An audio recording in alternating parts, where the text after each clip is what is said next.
What's up, everybody? It's your boy Brandon Blakeney, aka Brandon Lee TV. Kick back, relax, and come take a ride with me. So, we got the news that Latrell McCutchen, the once former Oklahoma Sooner, then USC Trojan, has announced that he will be transferring from USC to go play with little bro Latreveon MCutchin back home in Houston. The Texas brothers will be reunited. Latreveon is a freshman on Houston's team, a linebacker, 3-star recruit. And then Latrell is a former 4-star of the 2021 class. He had 22 tackles for USC last year, as well as a crucial fumble recovery in the rivalry game against UCLA. But before we get into all that, we got to say, man, good to hear that Leonard Fournette is doing okay and wasn't banged up or hurt. If y'all saw the images, man, let's take a look. This guy's car caught on fire on the highway while he was driving it, bro. Like, could you imagine the Durango SRT Hellcat that we're checking out? And it completely is total. It's destroyed. But I've never seen anything like a car just combust on the road in the middle while you're driving on the highway. It's madness. Fortunately, Leonard was not hurt. Also, no one else was hurt. So, two major keys right there, seeing that he's okay. So, man, just a speedy recovery. That could be a traumatic experience, man, mentally. So, and I know he's still out here looking for a squad, free agent right now. I think he's still got a lot left in the tank, you know what I'm saying? A lot of talent left to give, and he can help push a contender over to be in that championship team. So, hey, it'll be something to monitor, but glad he's okay. We just had to talk about that for a second, man, because that was crazy, man. Those pictures are nuts. I ain't never seen nothing like that. But anyway, on the college football side, like we mentioned, McCutchin, who was part of that secondary for USC, that defense was terrible last year. Defensive coordinator Alex Grinch ought to be ashamed of himself. That defense giving up 30 points a game. I think they gave up like 40 or 45 in 3 of their last 4 games. Ridiculous.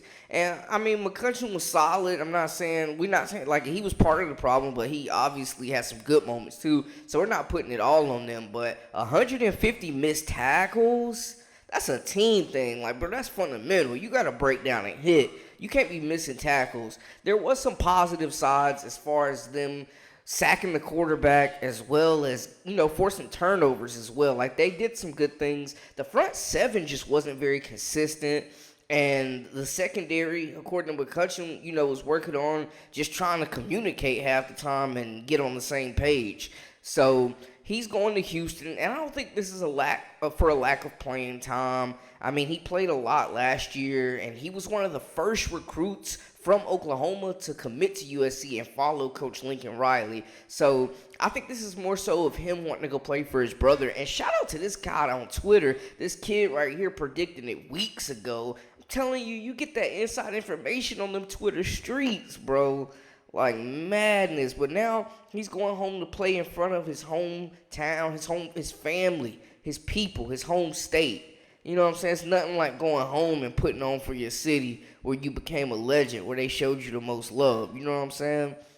So, and McCutchin, obviously a big name. If you ever watch Friday Night Tykes on Netflix, big name, big following. Man, he was a little prodigy, bro. He was a problem on that show. Running kicks back, catching the ball, running the ball. He had that famous scene where he was yapping at the ref, talking about, bro. He said, bro wasn't holding. Y'all remember what I'm talking about.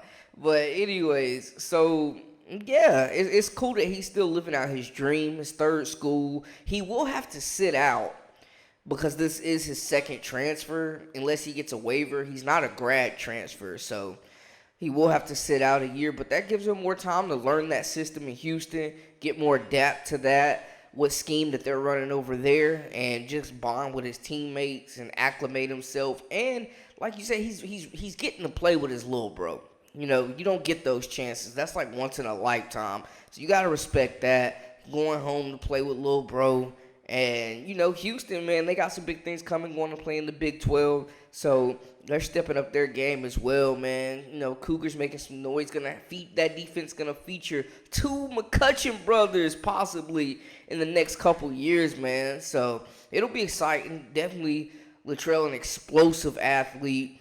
Showed flashes of what he could do at Oklahoma as well as USC. USC has completely revamped that defense, though. They've upgraded a lot of positions, brought in a lot of new faces to beef up that lineup. So you got a national championship offense. Now they're hoping that they have the defensive personnel to handle business, man. But it's crazy because as long as Coach Riley and Coach Grinch have been coaching with each other the last 4 years, including stints at Oklahoma, they have not had a top 25 ranked defense ever. Like, they've always struggled. Their defense averages giving up about 26 points per game over that 4-year stretch. So they're going to have to figure something out. But year 2, he's implementing, he's getting another year to get those guys acclimated to his system and whatever else he wants to implement into that scheme. So it'll be fun to watch. But shout out to Latrell, man, still doing his thing, still chasing his dreams, still being that athlete that we met so long ago. And now he's going to play with little bro, be a mentor, and show him, how this college game goes and how you got to treat it as a business, because this thing is a job when you get to that level of football, man. So, and the fans were kind of reacting on both sides. You can see people kind of blaming USC in the defense, Lincoln Riley, and, how everything went down, calling him the latest casualty. Other people have other opinions, man. So, the Twitter is going to talk. You already know that. But anyways, man, it was just crazy to see that. I was surprised, especially so late in the year, especially because he showed some good plays. He had showed some good flashes in the spring game, including this. It didn't go well. Rocked this kid. He had like they wasn't even teammates, man. Sheesh. But yeah, McCutchin heading to Houston, man, to play for the home team, play with his little bro, man. So respect to him, salute. And I also saw, before we get out of here, that Michigan and Jim Harbaugh are implementing a new scheme, in practice for Michigan, a new scheme they got going on where they're calling it the defeat Georgia, beat Georgia. They already did one for Ohio State a couple years ago, and to be fair, they haven't lost to Ohio State since they implemented it, where it's like a 9-on-7 type vibe, and they're getting after it and really getting going in the practice area, the practice field, you know what I'm saying? But this time, they're trying to do the Georgia version of that. And, man, I tell you, they better be playing 11-on-7 because the two-time champs ain't nothing to play with.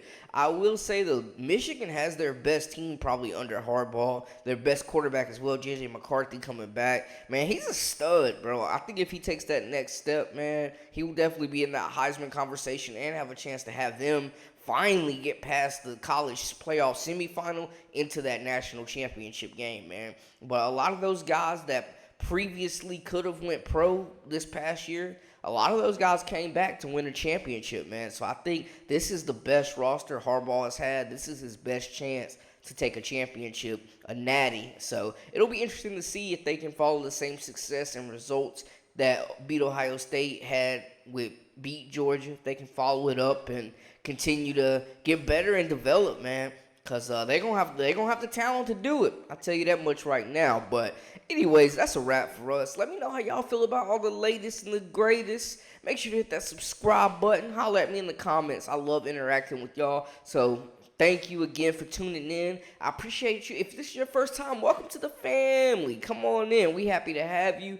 And until next time, that's a wrap for us. For all the latest and the greatest, again, hit that subscribe button. I'm Brandon Blakeney, a.k.a. Brandon Lee TV. And we out.